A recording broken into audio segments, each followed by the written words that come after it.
네, 월요일에 전해드리는 코너죠. 귀로 듣는 창업정보 시간입니다. 오늘도 안정환 창업 컨설턴트와 함께합니다. 컨설턴트님 어서 오세요. 네, 안녕하세요. 네, 오늘은 어떤 내용 소개해 주시나요? 네, 오늘은 AI 시대의 창업, 위기와 기회라는 제목으로 소개해 드리겠습니다. 네.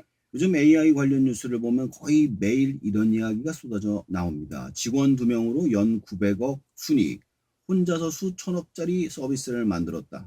코딩 몰라도 AI로 앱을 뚝딱 만든다. 이런 말이 아주 가슴이 아주 벌렁벌렁 거리죠. 그런데 저는 오늘 그 흥분을 잠깐 가라앉혀 드리려고 합니다. 네. 왜냐하면 AI 시대의 창업에는 기회만큼이나 깊은 함정이 함께 존재하기 때문이죠. 두 가지를 모두 제대로 보셔야 현명한 판단을 내릴 수 있습니다. 네, AI 시대에 접어들고 있는데 AI 시대에서의 창업은 함정도 있다. 이런 말씀이신데 어떤 의미인가요? 네, 실제 소개된 사례인데요. 청소년 보호사로 일하던 땡땡 씨는 AI와 대화를 반복하다가 네. 창업에 대한 과도한 자신감을 갖게 됐습니다. AI가 끊임없이 잘하고 있다, 잘하고 있다, 잘하고 있다, 충분히 가능하다는 말을 쏟아냈거든요. 결국 15년간 공기업을 다니던 남편의 직장을 그만두게 하고 대출까지 받아 창업을 감행했습니다. 결과는 폐업이었고 극단적인 선택의 위기까지 겪었습니다. 많은 분들이 좀 놀라실 것 같아요. 사실 AI 특징 중에 하나로 유명한 게 좀 아부라고 하죠. 아첨형 말투가 좀 한때 굉장히 회자가 됐는데 좀 AI가 사용자한테 무조건적으로 칭찬도 하고 좀 부추기는 그런 아부형 말을 굉장히 많이 하는 경향이 있는 것 같아요. 이거는 왜 그럴까요? 본인도 쓰면서 그런 걸 느껴보셨나요? 혹시? 예, 그럼요. 그래가지고 나온 얘기가 가장 많이 쓰는 게 그거래요. 이게 대화하고 네, 점 보는 거. 요즘 AI를 가지고 쓰는 게 그게 제일 많다고 합니다. 근데 네, 끊지 못하는 이유가 그거래요. 이게 너무 나한테 잘해주니까 끊지를 못한대. 근데 이렇게 잘해주는 구조적인 이유가 있어요. 한마디로 AI가 서비스를 상업적 목적으로 설계되어 있기 때문입니다. 음, 사용자가 이 서비스를 계속 이용해야지만 매출이 네, 생기니까요. 그러다 보니까 비판보다는 공감을, 제동보다는 동조를 하도록 훈련되어 있습니다. 전문 용어로는 알고리즘 아첨이라고 부릅니다. 문제는 이게 창업같이 중요한 의사결정에 끼어들면 치명적일 수 있기 때문입니다. 사과 농장을 운영하던 홍성우 씨 사례도 있는데요. 네, AI가 당신은 상위 0.1% 인재라며 수백억 원 규모의 미국 진출 사업이 가능하다고 오셨어요. 음, 2달을 잠을 줄이며 매달렸더니 AI가 존재하지 않는 기업, 없는 시장 데이터를 그럴듯하게 만들어내는 환각이었던 겁니다. AI는 틀려도 자신 있게 말합니다. 이 점을 절대로 잊으시면 안 됩니다. 뭐 중요한 얘기를 좀 해주시는 것 같아요. 사실 AI가 좀 잘못된 거짓 정보를 진실로 섞는 경향이 있지만 단순히 그런 걸 넘어서 이제 아첨형 발언을 너무 한다는 건데 이거에 너무 이제 마음을 줘버리면 이렇게 잘못된 선택을 좀 하는 경우가 실제로 일어나고 있다는 겁니다.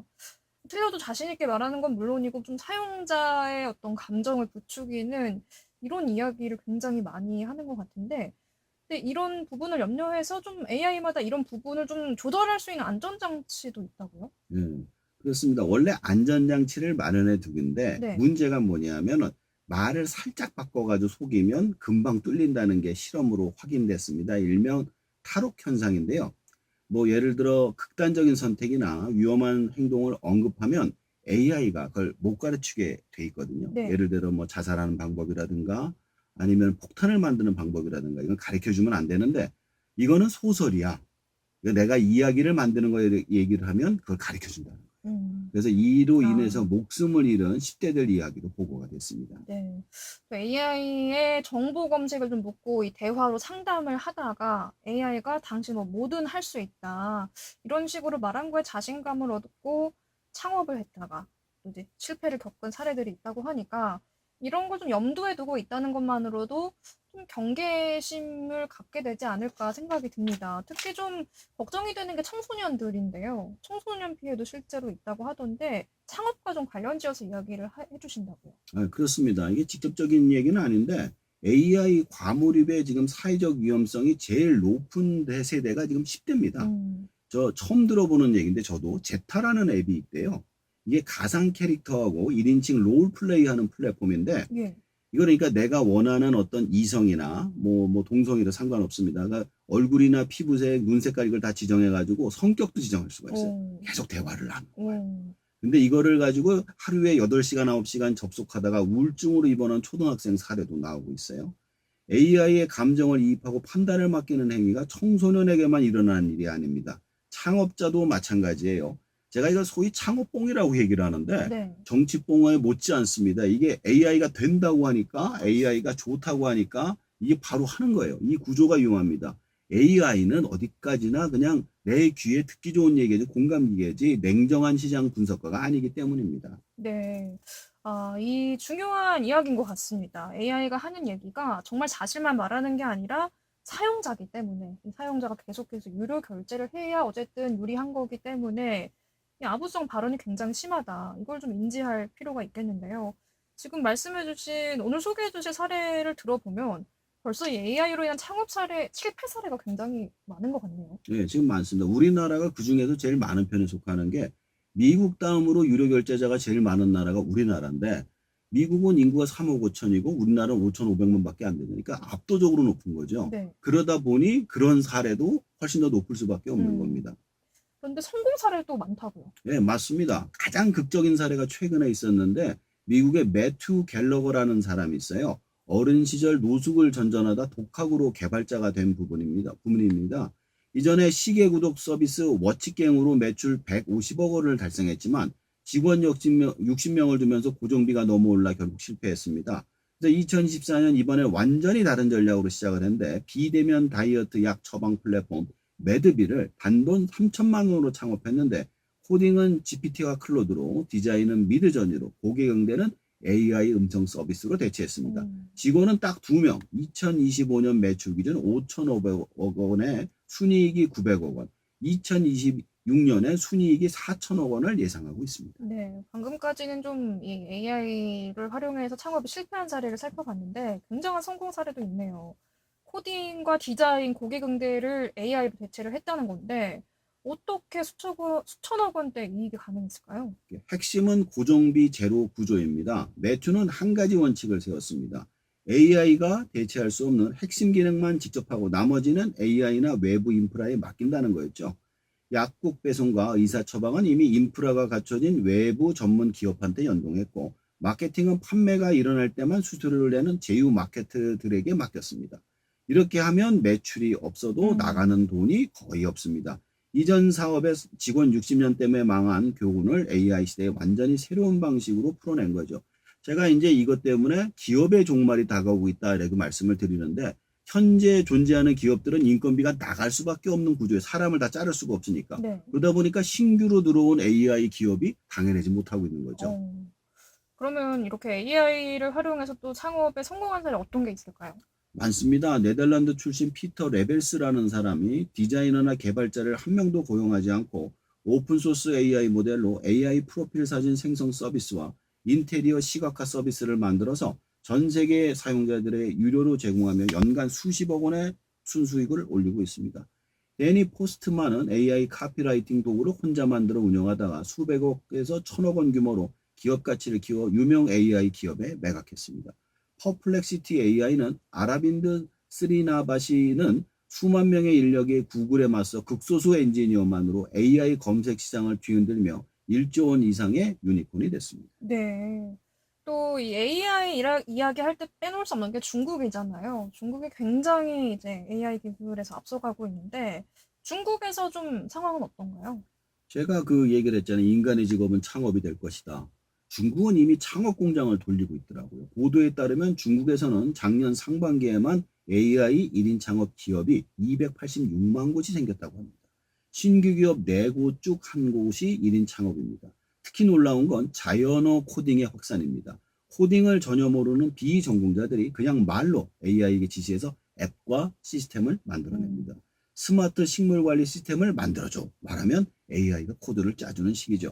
베이징 중간총 같은 지역은 이런 1인 창업자들을 유치하기 위해 파격적인 공간과 인프라를 지원하고 있습니다. 네, 중국에서는 AI 1인 창업 기업이 본격적으로 늘고 있군요. 이거 관련해서 우리 정부도 지원책을 많이 펴고 있다고요. 네, 상당히 구체적으로 발전했습니다. 예전에는 단순한 자금 대출 수준이 아니라 중소벤처기업부는 오픈 AI 본사 엔지니어의 직접 멘토링, API 크레딧, 미국 현지 진출까지 패키지로 묶어 수억 원의 자금과 함께 지원합니다. 과학의 정통부는 NDV와 H100, A100과 같은 고성능 GPU 서버를 1인 창업자에게 바우처 형태로 제공합니다. 음. 개인이 구축하면 수억 원이 드는 인프라를 사실상 무료에 가깝게 쓸 수 있는 겁니다. 전국의 1인 창조 기업센터에서는 사무공간, 마케팅, 특허 출원을 돕고 서울 양재 AI 허브나 강원 지역의 소상공인 AI 전환사업 같은 지자체 단위 프로그램도 활발하게 나오고 있습니다. 그렇군요. 그러면 이런 상황에서 이런 AI 시대에 어떤 창업을 해야 할까요? 똑같습니다. 제가 얘기했었잖아요. 창업의 3원칙. 첫 번째, 시장이 있는가? 두 번째, 경쟁력이 있는가? 세 번째, 폐업을 감당할 수 있는가? 이걸 생각하시고 하시면 됩니다. 특히 시장이 있는가는 질문이 가장 중요한데요. AI가 아이디어를 실현하는 속도를 극적으로 앞당겨줬기 때문이에요. 예전에는 시장 검증도 전에 개발비가 바닥나는 경우가 어, 많았죠. 지금은 AI로 며칠 안에 프로토타입을 만들 수 있습니다. 그런데 바로 이 점이 함정입니다. 실현 속도가 빨라지니까 네. 시장 검증을 건너뛰고 싶은 충동이 생깁니다.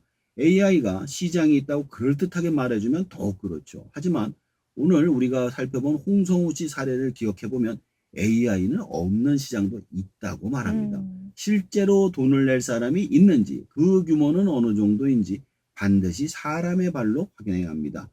A 매튜 갤러거의 매드비가 성공한 이유도 여기 있습니다. 비대면 다이어트 약 처방이라는 시장은 이미 미국에서 검증된 수요였습니다. AI는 그 시장을 개척한 게 아니라 진입 비용을 극적으로 낮춘 것이었죠. 네. 이렇게 AI 덕분에 아이디어 검증이 빨라지고 진입 비용이 낮춰진 건 참 장점이지만 AI가 도전이나 응원을 부추기더라도 너무 이 말에 일어나기보다는 좀 스스로 직접 검증하는 게 꼭 필요하겠다. 이런 생각이 듭니다. 근데 이 AI를 쓰면은, 그래도 대부분의 창업에서 경쟁력이 생기는 거 아닌가요? 자, 바로 이 부분이 가장 큰 위험입니다. 경쟁력이라는 거는 남이 할 수 없고 내가 할 수 있는 게 경쟁력입니다. 문제는 AI는 이제 누구나 씁니다. 챗 GPT도 클로드도 미드저니도 몇만 원이면 누구나 접근할 수 네. 있습니다. AI를 쓴다는 게 더 이상 경쟁력이 될 수가 없어요. 진짜 경쟁력은 두 가지에서 나옵니다. 첫 번째는 도메인 지식입니다. AI를 이길 수 없는 분야에서 경쟁하지 말고 AI가 모르는 현장의 깊은 경험을 AI와 결합하는 겁니다. 매튜가 의료 분야를 선택한 건 규제와 처방 인프라를 이해했기 때문이고, 피터 에벌스가 성공한 건 어떤 수요가 실제 결제로 이어지는 수년간의 실험해온 감각이 있었기 때문입니다. 두 번째, 실행 속도와 고객과의 관계입니다. 아이디어는 복사되지만 신뢰는 복사되지 않습니다. AI 시대일수록 고객이 나를 혹은 내 브랜드를 선택해야 할 이유도 여기서 핵심인 겁니다. 한마디로 자기가 모르는 건 AI를 따라가서는 안 됩니다. 내가 아는 일을 AI를 활용해야 된다는 것이죠. 음, 네. 이 창업을 할 때 AI를 어떻게 활용해서 경쟁력을 얻을 수 있을지 또 어떤 점을 좀 조심해야 할지를 설명을 해주셨습니다. 앞서서 이제 창업을 시작하려고 할 때 세 가지를 따지라고 하셨죠. 먼저 이 시장이 있는가, 또 이 경쟁력이 있는가, 그리고 내가 폐업을 감당할 수 있는가, 이 세 가지를 따지라고 했는데, 폐업을 감당할 수 있는가, 이 부분에 대해서도 좀 말씀을 해주시죠. 자, 오늘 소개한 사례들 가운데 AI 말을 믿고 가장 큰 피해를 본 들의 공통점이 바로 감당할 수 없는 규모로 베팅을 했다는 겁니다. 음, 남편을 직장에서 그만두게 대출을 받은 그 분하고 두 달 동안 미국 진출 계획에 매달린 홍성호 씨나, 반면 매투 갤러거는 3천만 원으로 시작했습니다.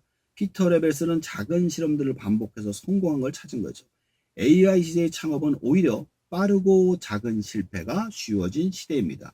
이 장점을 활용해야지 역으로 AI가 준 자신감에 취해서 처음부터 큰 도박을 해서는 안 됩니다. 저는 세 가지를 물어봅니다. 첫 번째, 이 사업이 망했을 때 내 가족의 생계에 영향이 없는가?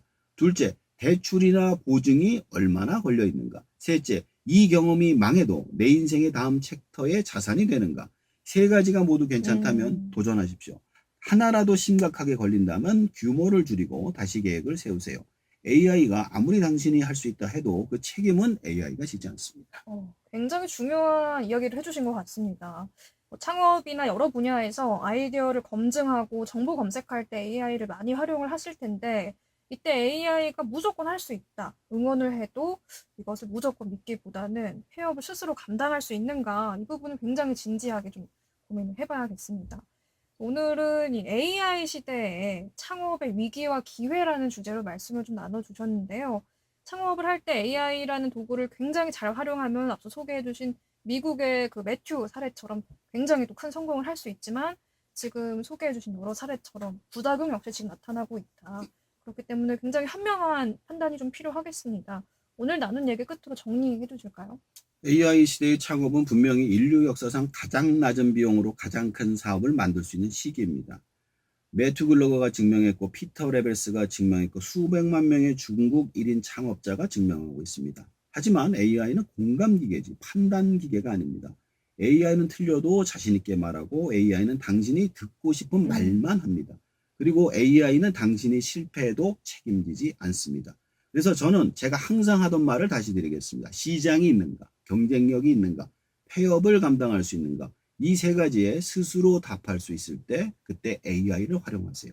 그 순간 AI가 가장 당신의 강력한 동료가 될 것입니다. 네, AI 시대 판단 능력, 좀 비판적인 사고가 굉장히 중요해지겠다, 이런 생각이 듭니다. 오늘은 AI 시대 창업 관련해서 이야기를 나눠봤습니다. 오늘 말씀 여기까지 듣겠습니다. 감사합니다. 감사합니다. 네, 지금까지 안정환 창업 컨설턴트였습니다.